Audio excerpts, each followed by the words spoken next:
What is going on, Chess YouTube? In today's video, we're looking at a brand new chess opening that Magnus Carlsen, the GOAT, invented in the January 2024 Title Tuesday tournament against Alexander Donchenko. And the crazy thing about this new opening, it occurred on move 2. All right, in the game, Magnus Carlsen opens 1h3, a very ambitious approach as white. Normally you see 1e4 and 1d4, but instead 1h3 played in this game by the GOAT. Now here, black can't go e5 or d5. That is the normal response, but instead knight to f6 played by Alexander Donchenko, and this move is just begging for white to go g4 in the spirit of the Grob, and it turns out that is what Magnus does. G4 on the board, threatening g5, and according to the online chess-based database, this move has never been played in the history of the game, making this a brand new chess opening. Now 1g4 is called the Grob, so I'm going to call h3 knight f6 g4 the Norwegian Grob, named after Magnus Carlsen. All right, how will black respond to the Norwegian Grob opening? You can go e5 or d5. Those moves make the most sense to me, but instead e6 played in the game, a little bit passive. Now here, Magnus, he does not miss the chance to go g5. Again, in the spirit of the Norwegian Grob, pushing that g-pawn up the board as fast as you can. Now, where is that knight going to go? Well, it turns out knight g8 is the strongest response, retreating the knight and putting pressure on that pawn on g5 with the queen. Instead, knight d5 played in the game in the spirit of the Alekhines opening, and now here Magnus just goes e4, driving back that knight immediately. All right, now knight b6 was played in the game, and what does Magnus do now? He goes a4 in the spirit of the Emery Tate new opening that is played in the Alekhines opening, where very early white goes a4, intending a5 and rook to a3. So Magnus may be heading for the rook lift already, intending a5, driving back that knight once again. Now where is black going to go? Well, it turns out d5 is the best response, striking back in the center and giving your knight a good retreat square on d7 if you need it. Instead, a5 played in the game, a little bit dubious, and here Magnus does go d4, and suddenly on move 6 in the Norwegian Grob new opening, Magnus Carlsen already has a sizable advantage with his pawns on d4 and e4. It's amazing how his new openings always seem to work out very quickly. All right, here black goes knight c6, putting some pressure on the pawn, and here Magnus goes knight to c3, developing his knight. Now here, the strongest move for black, once again, is just d5, striking in the center in the spirit of the French defense, but instead e5 was played in the spirit of the Nimzovich opening, starting with the move 1 knight to c6 in response to 1 e4. Now here Magnus, he takes on e5, d takes e5 is the move, black takes back, and now here Magnus, he turns up the heat once again with the move f4. I mean, we see this sort of pawn structure in a lot of lines of the open Sicilian, but this is a completely different opening, dare I say a new chess opening. What are these pawns doing so far advanced on the king side? I'm not sure. All right, the knight is being driven back. Where is it going to go? Knight to c6 was played in the game. Now white goes bishop e3, developing his bishop. Black goes bishop b4, swinging out with his bishop and putting pressure on that knight on c3. And now Magnus, the most logical move, at least to my beginner eye, would perhaps be queen d3, intending a very fast long castles. Instead, in the game, Magnus, he gives up his precious dark squared bishop, and he plays the move bishop takes b6, giving it up. What is the idea? Well, of course, with that pawn on a5, a takes b6 is not a possibility, and that means black must recapture with the c pawn. So c takes b6 played in the game, and now Magnus just goes bishop c4, continuing development, and now he is arguing black's pawn structure on the queen side is just horrific, and that will give him good chances to play for an edge in this new opening. All right, black goes queen to e7, a solid move, putting some pressure on the pawn on e4. Of course, with that knight on c3 pinned to the king on e1, queen takes e4 is now a legitimate threat. All right, white goes queen d3, defending e4, and a very interesting placement of his bishop outside the queen. The bishop on c4 and the queen on d3 is very handy indeed. All right, here black, he decides it is time to take that knight on c3. Bishop takes c3 played in the game, and of course Magnus is forced to recapture with the b pawn. B takes c3. Of course, if you take with the queen, then black just flies in with the queen on e4, and he is just winning. Instead here, B takes c3 played in the game. Now, black goes d5, gaining space in the center of the board, a solid move. White takes on d5, and of course, the idea of this pawn sacrifice, d5, was to free up this diagonal for your light squared bishop. And here, Alexander Donchenko, he simply plays bishop to e6 in this brand new chess opening, the Norwegian Grob, a very solid move, pressuring the white bishop on d5, and potentially getting ready for rook d8 or even long castles ideas. Again, the rook would be on d8 no matter what, pressuring the queen on d3 via the X-ray attack. Now here, Magnus Carlsen, what should he be doing? Well, according to the engine, this is an absolutely insane move. I mean, a pure computer move if I ever saw one. The computer wants you to go long castles here. This is just insane. You're giving up the pawn on a3 to queen to a4 check immediately, but the computer says this is the way to go. Instead, in the game, Magnus Carlsen, in this new opening, he goes knight to e2, developing his knight and supporting the central squares. Now here, black also has the option of long castling, but instead, he castles on the king side. Alexander Donchenko being a little bit of a chicken in this game. Long castles would have been a lot more exciting, so instead, short castles is the move. Now here, Magnus, he castles on the king side as well, short castles, and this move is also a little bit risky. I mean, look at these pawns on e4, f4, and g5. Those pawns are very far advanced, and that may lead to trouble later in this game. Let's see what black does about it. Well, he starts rook f to e8, getting his rook into the game on the semi-open file, and here, white should be thinking about the move bishop takes e6, but instead, he simply goes rook a to e1. Now, the problem with this move right here, it gives black the chance to take on d5, and if white recaptures with the queen, black takes on e4 and wins a pawn, and white's pawn structure on the queen side, honestly, might be worse than black's on the queen side. So that is the problem with rook a to e1, and here black does take on d5. Again, if you go queen takes, black takes on e4 with the queen, and black is doing simply fantastic. Therefore, here, you simply have to go e takes d5, recapturing with the pawn, but now Alexander Donchenko, he finds the very strong, very precise move, queen to c5, flying out with the queen, hitting the king on the g1 square, and the pawn on the d5 square. Now, the king must move, king g2 played in the game, but here, Alexander, he is not done. He flies in with the rook to e3, very precise, hitting the queen on d3. Black is ready for rook a to e8 ideas,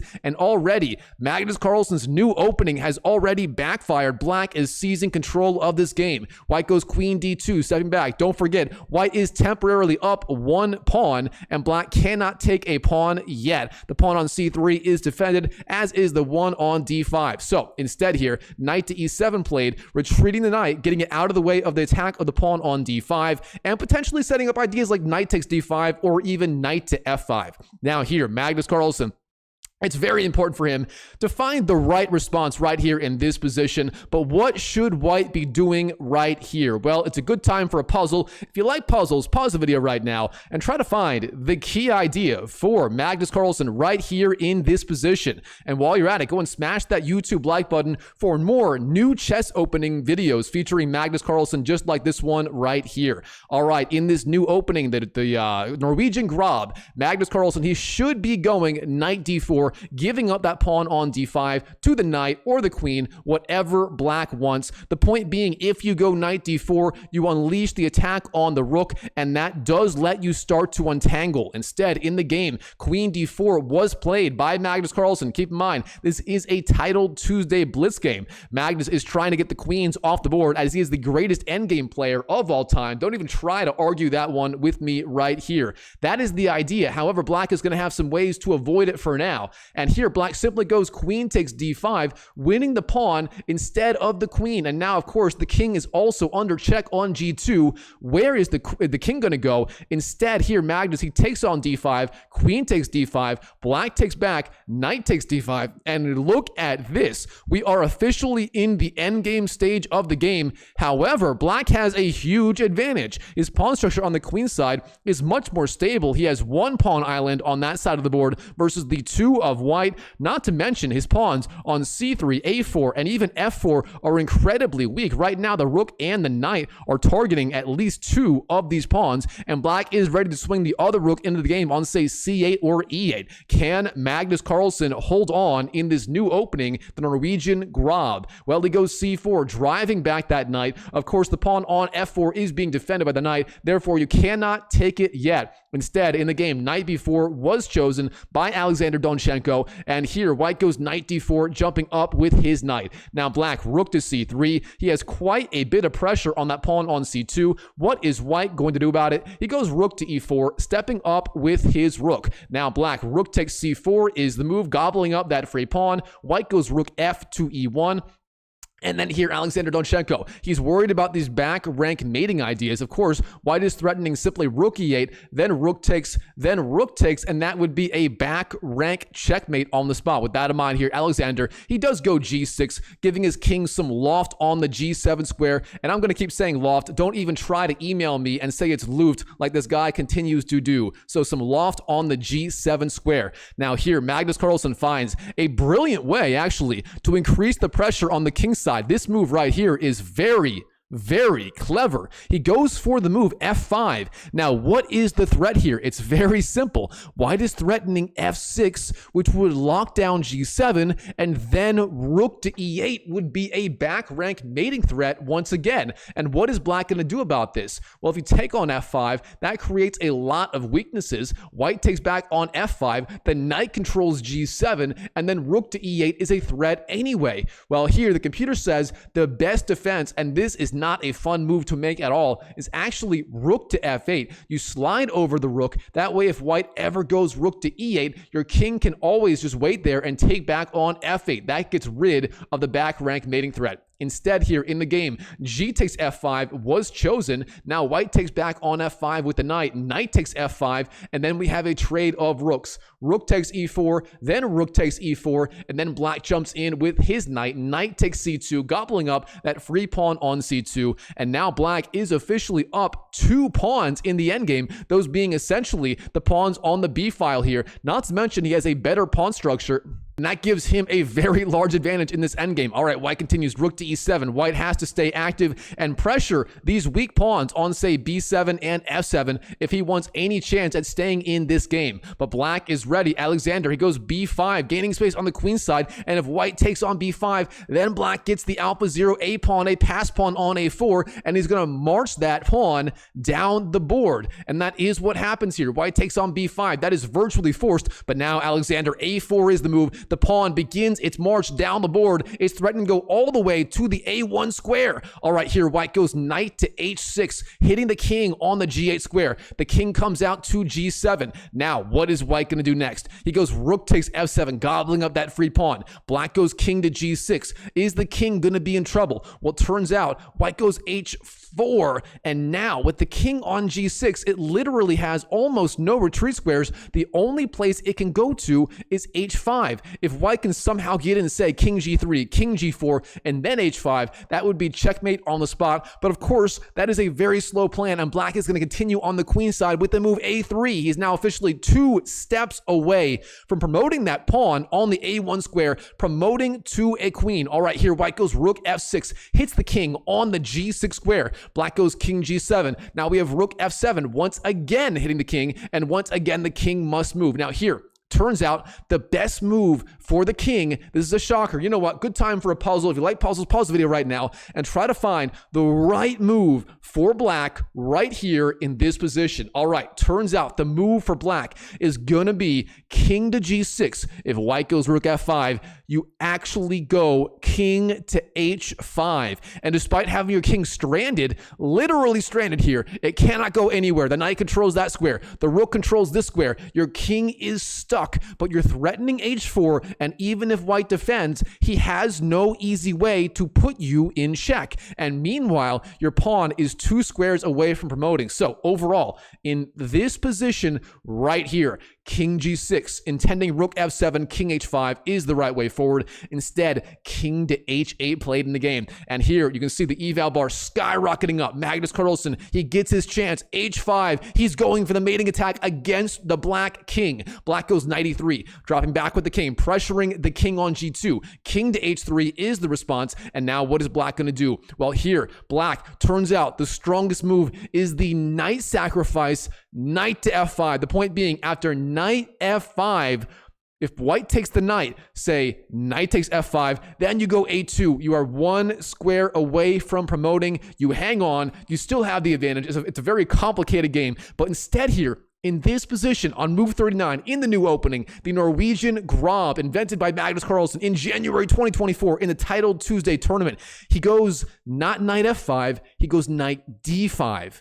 What is the problem with this move, and why did the eval bar just skyrocket so viciously? Magnus Carlsen, king to g3 is the move. The march of the king has begun. Black goes a2, threatening a1. Magnus, g6. What is the idea here? He's threatening g7, which would be checkmate, as the king has nowhere to go. The pawn's defended by the rook, and g8 is defended by the knight. So what is black going to do? He goes rook to a3, hits the king on the g3 square. King to f2 is the move. Now black takes on g6, white takes back, and black drops back the knight. Knight to f6. The point is here, rook to h7 would be checkmate. The rook controls this rank, the knight controls g8, and the pawn on g6, the Norwegian Grob g-pawn, it controls h7. So knight f6 controls h7. He's willing to give up that knight in order to stop that mating attack, and then he's going to go a1, promoting to a queen.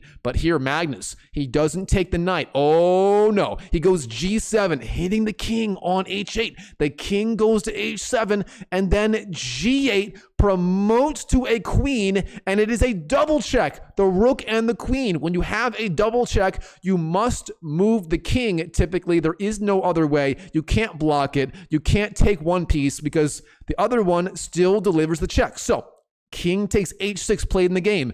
And now Magnus, rook takes f6, king to h5, queen h7, king to g4, queen g6, king to h4, queen h6, king to g4, and finally rook to f4. And the only square the king could go to is g3, but that is controlled by the king. And that means Magnus Carlsen wins with his brand new chess opening, the Norwegian Grob, after h3, knight f6, and then g4. Once again, according to my chess-based database, never played before in the history of the game, making this a brand new chess opening. Wow, what a game played between Magnus Carlsen and Alexander Donchenko from the January 2024 titled Tuesday tournament.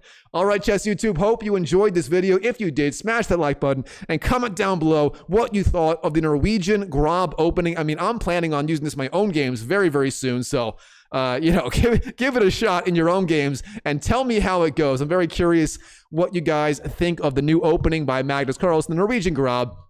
And if you want to see more brand new chess openings by Magnus Carlsen, you can check out this video right here where Magnus invents yet another brand new chess opening. So check that video out, and I'll see you in the next video.